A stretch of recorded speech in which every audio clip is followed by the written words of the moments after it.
Hello everyone, welcome to my YouTube channel. Today's topic of my video is Alfred Lord Tennyson, whose lifespan is 1809 to 1892, which is 83 years. Tennyson is called representative of Victorian age. Victorian age जो कि 1837 से 1901 तक थी. Tennyson को representative कहा जाता है क्योंकि इन्होंने विक्टोरियन सोसाइटी के जो भी social, political, economical and cultural aspect से उन्हें अपनी पोइट्री में बखूबी निभाया है. He was born 6 August 1809 Somersby Lincolnshire in England, United Kingdom, and died 6 October 1892 at the age of 83 years, Lurgas Hall, United Kingdom. 1850 में टेनिसन पोइट लॉरेट बने at the age of 41 years और ये poet laureate में रहे 1892 तक. 42 years तक ये poet laureate रहे, जो कि किसी भी पोइट का लॉन्गेस्ट टेन्योर है. आज तक कोई भी पोइट इतने लंबे समय तक पोइट लॉरेट नहीं बना था. इनके बाद 1896 में बने एल्फ्रेड ऑस्टन, जो कि 1913 तक रहे और इनका टेन्योर था 17 ईयर्स. टेनिसन की डेथ 1892 में हुई और 1892 से लेकर 1896 लगभग 4 सालों तक कोई भी पोइट लॉरेट नहीं बना. Post was left vacant as a mark of respect to Tennyson. Tennyson was one of the 12 childrens and with his 2 brothers he published his poems by 2 brothers in 1827, Charles and Frederick Tennyson. 1828 में Tennyson ने Trinity college में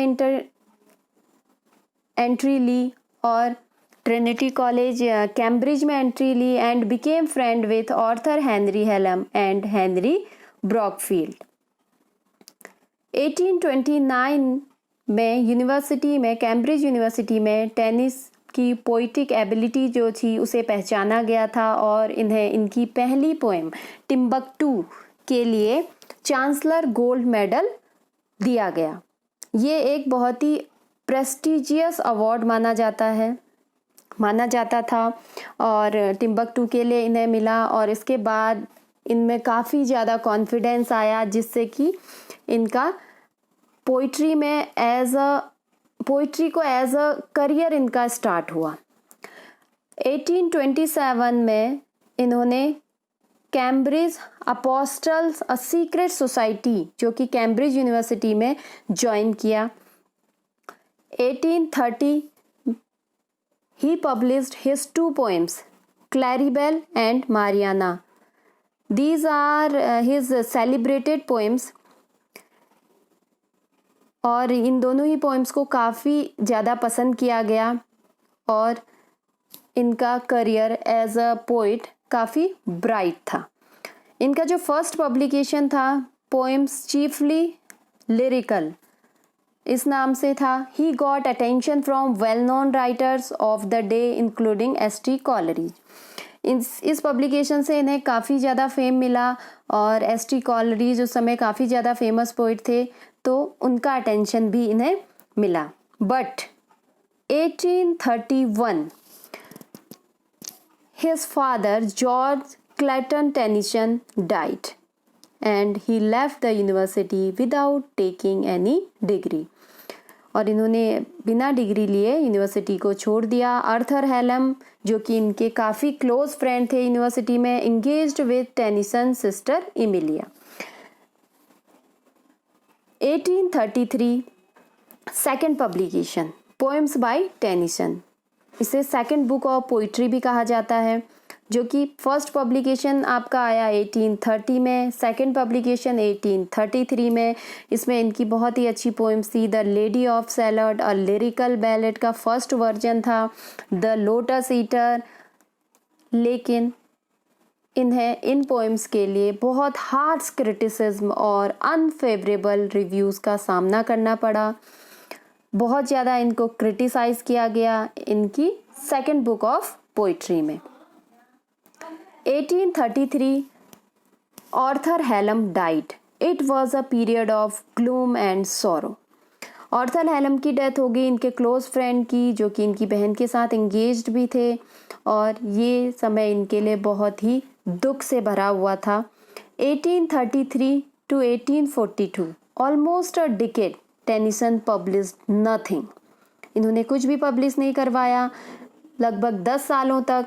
इन this period he wrote many poems for his personal growth and relief, but published nothing. 1835 he completed his first elegy, Break, Break, Break, on the death of Arthur Hallam. 1840 he moved to London. 1842 third publication of his poems, the book entitled Poem. इस publication में काफ़ी अच्छी poems थी। Locksley hall है, break break break जो इन्होंने पहले लिख दी थी लेकिन पब्लिश 1842 में करवाई। शॉर्ट लिरिक पोएम है। यूलिसेस ड्रामेटिक मोनोलॉग काफ़ी फेमस पोएम है इनकी। द लेडी ऑफ सॉलॉट का सेकंड वर्जन, फर्स्ट इससे पहले वाले में पब्लिश हुआ था। और डोरा, और इस पब्लिकेशन को काफ़ी सराहना मिली व्यूअर से। इन्हीं पोएम्स को हम डिटेल में देखेंगे। लॉक्सले हॉल जो कि 1835 में लिखी थी, ये एक ड्रामेटिक मोनोलॉग था। स्पीकर ऑफ द पोएम एक सोल्जर है। एमी इसमें एक वुमेन है। The poem is set in England at a building Locksley Hall. Locksley Hall एक बिल्डिंग का नाम है, इंग्लैंड में सेट है पोएम। ओवरलुकिंग द सी, और वहाँ से सी दिखता है। The theme of the poem is the bitterness of unrequited love. The speaker first recalls the happy times at Locksley Hall with Amy, the woman he loved, but after Amy left him, he became extremely bitter and angry. He heaps curses on her and the man she chose. He ends the poem by hoping that a storm destroys Locksley Hall. Next poem is Break, Break, Break, which was written in 1835, published in 1842. It is short elegy of 4 stanza. The poem is an elegy that describes Tennyson feeling. Tennyson की जो feelings हैं उसके Arthur Hallam की death पर, जो loss हुआ है उसे as a friend, and his feeling of isolation while at Mablethorpe, Lincolnshire. He is full of grief at the death of his friend. Next poem is Ulysses. Ulysses is a dramatic monologue written in blank verse in 1833, published in 1842 in his well-received second volume of poetry. Ulysses was a character in Homer's Odyssey. Ulysses जो character है इसमें, ये होमर्स ओडिसी से लिया गया है। Hero of Trojan war, जो कि 10 साल तक ट्रोजन का युद्ध चला था। His intense dissatisfaction and boredom on island home of Ithaca. तो जो ओडिसी है जो कि यूलिसेस के रूप में बताया गया है इसमें, और यूलिसेस जो कि ट्रोजन वॉर लड़कर आता है 10 साल, और 10 साल उसे अपने घर पहुंचने में लग जाते हैं। तब तक वो बूढ़ा हो जाता है, और एक बूढ़ी एज का जो एक डिससेटिस्फैक्शन है क्योंकि उसे ट्रैवलिंग उसने जीवन में अपनी की है, तो एक जो बोर्डम है उसके बारे में ये बताते हैं। The poem is a monologue spoken by him. Ulysses के द्वारा बताई गई है, एक मोनोलॉग है। Not only expresses is discontent, इस पोएम में न केवल उनका डिससेटिस्फैक्शन दर्शाया गया है, but also describe his desire, बल्कि उनकी इच्छाएं भी बताई गई हैं कि और सेलिंग करना चाहते हैं। The poem concludes with his resolution, उनका रेजोल्यूशन है इसमें, और ये पोएम काफ़ी ज़्यादा फेमस है यूलिसेस की। To strive, to seek, to find and not to yield. Next poem is The Lady of Shalott. It is a lyrical ballad, story of young women imprisoned on an island. एक युवा महिला की कहानी है जो कि एक आइलैंड पे imprisoned है, कैमलॉट रिवर के पास, और उन्हें श्राप मिला हुआ है, कर्स है कि अगर उन्होंने कैमलॉट रिवर को डायरेक्टली देखा तो उनकी डेथ हो जाएगी। This poem shows lady's imprisonment in tower, her escape and her eventual death. Next poem is the Lotus Eater, which was published in Tennyson 1832 poetry collection. It was inspired by his trip to Spain. इस poem को लिखने के लिए वो तब inspire हुए जब वो अपने क्लोज फ्रेंड ऑर्थर हेलम के साथ स्पेन गए थे घूमने के लिए, जहां उन्होंने विजिट किया पायरेनीज माउंटेन्स को। और ये जो पोएम है is about the group of mariners, एक मैरिनर्स के ग्रुप के बारे में है जो कि लोटस को खा लेते हैं और एक उन पर ऐसा इफ़ेक्ट पड़ता है कि और अलग ही दुनिया में वो चले जाते हैं और आउटसाइड वर्ल्ड से उनका कनेक्शन टूट जाता है, एक तरीके से वहाँ आइसोलेट हो जाते हैं। इन्हीं के आगे पीछे ये कहानी घूमती है। Next poem is the princess, a medley written in 1847 and it was published in 1847, a serio-comic blank verse, long narrative poem around 30,000 lines. The poem tells the story of an heroic princess. ये एक कहानी बताती है heroic princess की, और जो कि एक ऐसे जो कि the world of men, जो कि फॉर्स वेयर करती है द वर्ल्ड ऑफ मैन को, नफरत करती है उनसे, फाउंड्स द वीमेंस यूनिवर्सिटी, एक वीमेंस की यूनिवर्सिटी बनाती है जहाँ मैन अलाउड नहीं है, और उसमें वीमेन के रूप में एक प्रिंस और उसके दो फ्रेंड इंटर करते हैं, और फिर वो पहचान लिए जाते हैं, वहाँ से भगा दिए जाते हैं और fight a battle for the princess hand. लेकिन जो प्रिंस है वो प्रिंसेस को पसंद करता है और उसके उसे पाने के लिए बैटल लड़ता है, उसमें वो घायल होते हैं लेकिन फिर रिकवर कर जाते हैं, और eventually at last the princess returns the Prince love. तो अंत में प्रिंसेस प्रिंस के पास लौट जाती है। द प्रिंसेस एक प्ले भी है जो W.S. गिलबर्ट ने लिखा है 1870 में, सेम नेम है, और ये बेस्ड भी है टेनिसन की प्रिंसेस पे। Next important poem is in memoriam, AHH, Arthur Henry हेलम।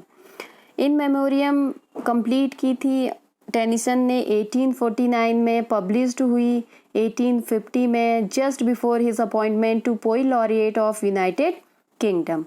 It was his 16th years of hard work and masterpiece. It was his masterpiece, ये उनका मास्टरपीस है। 16 साल की मेहनत में उन्होंने लिखा था ये, क्योंकि 1833 में डेथ हो गई थी ऑर्थर हेलम की, और 1850 में ये पब्लिश्ड हुआ है। इसमें उन्होंने अपना प्रोफाउंड ग्रीफ दिखाया है अपने फ्रेंड की डेथ पर। One of the favourite poems of queen Victoria, ये क्वीन विक्टोरिया की फेवरेट पोएम्स में से एक है, क्योंकि who after death of Prince Albert, queen Victoria के हस्बैंड प्रिंस एल्बर्ट की मौत के बाद वो अक्सर इसे पढ़ा करती थी। अक्सर जब भी वो इसे पढ़ती थी तो वो उन्हें प्लीज्ड करता था, शांत करता था और उन्हें सुकून देता था, तो इसीलिए ये उनकी फेवरेट पोएम है। बिकेम पोएट लॉरेट 1850, टेनिसन 1850 में पोएट लॉरेट बने यूनाइटेड किंगडम के, और तब उनकी जो फाइनेंशियल कंडीशन थी वो काफ़ी अच्छी हो गई थी। तो उसके बाद उन्होंने अपनी चाइल्डहुड फ्रेंड इमिली सेलवुड, जिन्हें वो काफ़ी पसंद करते थे बट अपनी फाइनेंशियल कंडीशन की वजह से शादी नहीं कर पा रहे थे, उनके साथ शादी कर ली। Next is the charge of light brigade, 1855 में ये पोएम आई। An account of battle during Crimean war, celebrates the patriotism of many soldiers who died in 1854 conflict. Crimean war जो हुआ था 1854 में, उसमें जो सैनिक थे उनके बारे में ये कहानी है। The charge of light brigade, bravery के बारे में बताया गया है, उनकी देशभक्ति के बारे में इसमें डिस्कस किया गया है, जो कि ब्रिटेन और इंग्लैंड के सोल्जर हैं। It is a narrative poem but इसे बैन किया गया था 8.5 ईयर्स के लिए। ऐसा माना जाता था कि डिसग्रेस टू सोसाइटी है ये, बट आफ्टर 8.5 ईयर्स इसका बैन हटा दिया गया और ये पोएम काफ़ी ज़्यादा पसंद की गई। Next poem is mod 1855। It is a monodrama, first collection after becoming poet laureate. Come into the garden, Maud, I am here at the gate alone. Some lines of this poem. Next poem is The Defense of Lucknow. Defense of Lucknow 1857 का जो revolt हुआ था freedom के लिए, उसके बारे में इन्होंने लिखी है। Next is Queen Mary. Queen Mary इनका पोइट्रिक ड्रामा है जो इन्होंने 1875 में लिखा, परफॉर्म्ड किया गया but it was not successful. Next poem is the devil and the lady. 3 act verse play है ये भी, और play as a playwright भी ये सक्सेसफुल नहीं रहे। 1884 में इन्हें फर्स्ट बैरन टेनिसन बना दिया गया। Firstly he denied but later he agreed. पहले इन्होंने मना किया क्वीन विक्टोरिया को, बाद में ये मान गए and he took seat in house of Lord. House of Lord में इन्होंने अपनी सीट ले ली और हाउस ऑफ लॉर्ड के पास पावर थी कि वो डिबेट्स लेजिस्लेशन की एंड पावर टू अमेंड और रिजेक्ट बिल्स की। तो ये हाउस ऑफ लॉर्ड्स में शामिल हो गए और तब से ये फर्स्ट बैरन टेनिसन बन गए। अगली पोएम इनकी है आइडल्स ऑफ द किंग, जो इन्होंने 1859 टू 1885 के बीच लिखी। It was a cycle of 12 narrative poems. इसमें 12 नरेटिव पोएम्स हैं। लेजेंड्स ऑफ किंग आर्थर के बारे में है, हिज नाइट्स के बारे में है, ups and downs of her kingdom इसके बारे में है। It was a blank verse stories based on Thomas Malory's le Morte d' Arthur पर इनकी स्टोरी बेस्ड है आइडल्स ऑफ द किंग की। एपिक आइडिया इनको आया था 1856 में कि एपिक लिखें, फिर उन्होंने कोशिश की लेजेंड्स की, कुछ चीज़ें गैदर की, अरेंज्ड की। No sense an epic poem, कोई सेंसेबल एपिक पोएम तो ये बनी नहीं, but series of single poems loosely connected. Last poem Idylls of the king की है मोटे डी ऑर्थर। अगली इनकी पोएम है जो 1889 में आई, क्रॉसिंग द बार। 1889 इनके डेथ के 3 साल पहले ये आई और इसमें इन्होंने डिस्क्राइब किया है placid and accepting attitudes towards death, about crossing from life to death. Life से डेथ की तरफ क्रॉस करने की बातें इन्होंने इसमें कही हैं। Sand bar is metaphor of boundary between life and death, के बीच में जो बाउंड्री है उसके बारे में इन्होंने इसमें बताया है। अक्टूबर 1892 को इनकी डेथ हो गई at the age of 83 years old. Day before death he asked his son for 3 plays which he loved dearly, जिनमें थी शेक्सपियर की Cymbeline, Troilus and Cressida and King Lear. ये तीनों ही इनके फेवरेट थी और मरने से पहले इन्होंने इसकी डिमांड की थी अपने बेटे से। ही बरीड एट वेस्टमिनिस्टर एबे, इन्हें वेस्टमिनिस्टर एबे में दफनाया गया। हिज लास्ट वर्ड्स, इनके अंतिम जो वर्ड्स थे वो थे, o that press will have me now.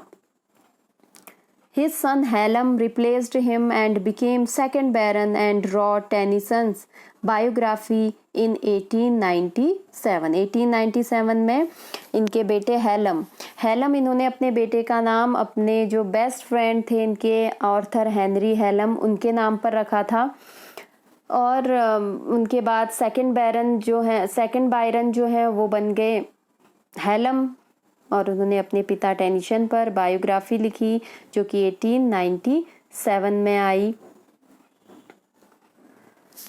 और जो अल्फ्रेड टेनिसन थे काफ़ी साई नेचर के थे, उन्हें पब्लिसिटी से कोई मतलब नहीं रहता था और वही वो अपने बेटे के लिए चाहते थे और कि वो सेटल हो जाए अपने करियर में, और सेम वैसे ही हुआ। तो फ्रेंड्स, ये थे अल्फ्रेड टेनिसन की बायोग्राफी, उनके works. I hope you guys like this video. If you like my video, please like and subscribe my channel. Thanks for watching.